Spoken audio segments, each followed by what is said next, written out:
Alors, nous allons ici revenir sur l'exercice 64, page 263.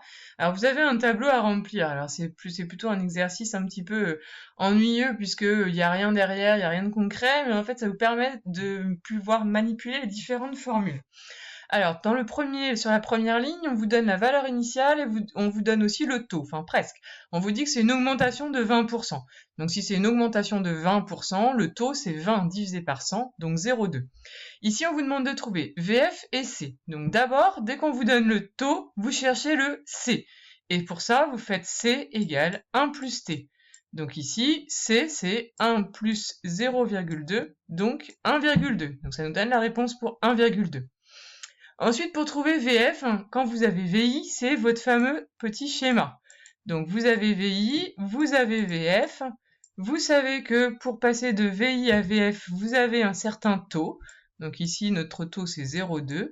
Et pour passer de VI à VF, on doit multiplier par le coefficient multiplicateur qu'on a trouvé. Donc ici, pour passer de VI à VF, il faut faire multiplier par 1,2.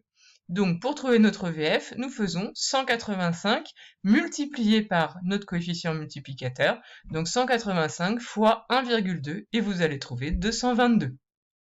Donc ça, c'est pour remplir la première ligne. Pour remplir la deuxième, nous vous donnons encore le taux d'évolution. On vous dit que c'est une diminution de 15%. Diminution, donc on met un moins pour notre taux, et donc 15%, 15 divisé par 100, 0,15. Donc notre taux, c'est moins 0,15. D'abord, je vous ai dit, dès que vous avez T, vous trouvez C. Le C, c'est toujours la même formule, 1 plus le taux. Donc 1 plus moins 0,15. Ça va nous donner notre 0,85.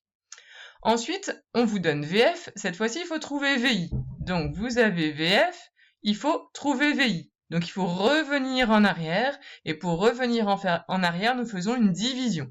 Donc nous allons faire VF, valeur finale, divisé par notre coefficient multiplicateur. Donc 22,95 divisé par 0,85. Et vous allez trouver 27. Et vous voyez, c'est bien cohérent, hein, on est passé de 27 à 22,95. C'est une diminution de 15%, ça paraît à peu près cohérent en tous les cas.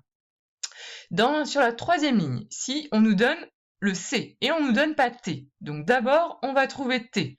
Nous avons C, nous cherchons T.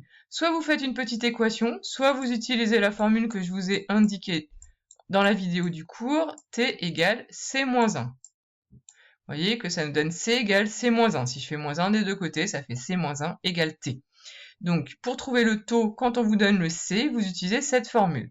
Donc ici, le taux, c'est ce qu'on cherche, mais c'est C, donc 1,002 moins 1, donc 0,02. Attention à tous les zéros.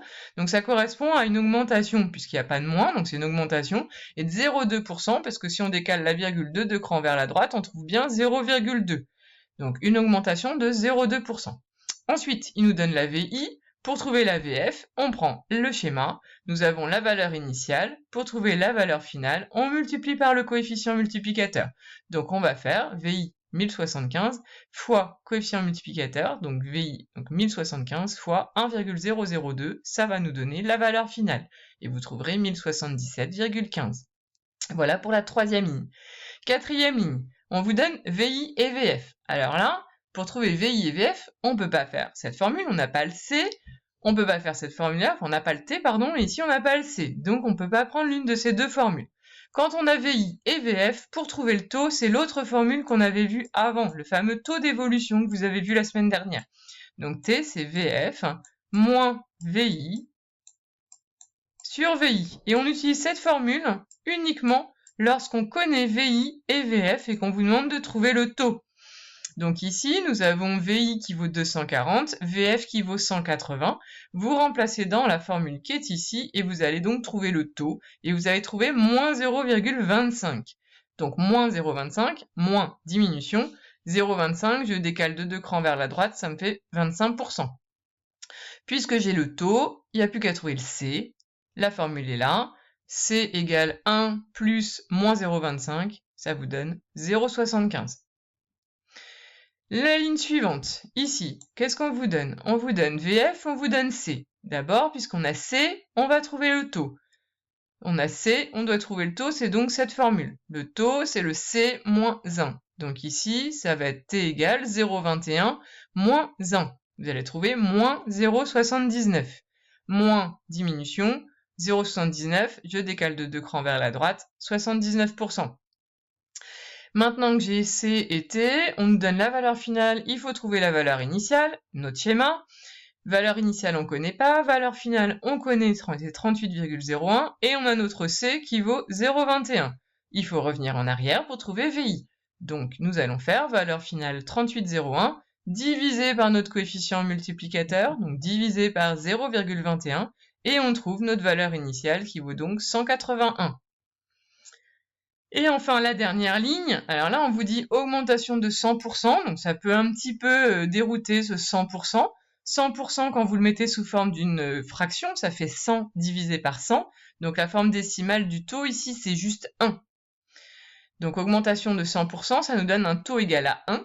Donc le C, c'est assez peu fréquent, hein. Le C, c'est 1 plus le taux, donc c'est 1 plus 1, donc ça va faire 2. En fait, quand vous avez une augmentation de 100%, ça revient à multiplier notre valeur initiale par 2.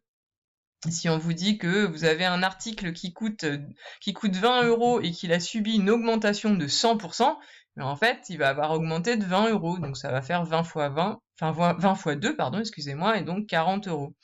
Voilà, ici, nous avons notre valeur initiale qui vaut 421. On vous demande la valeur finale.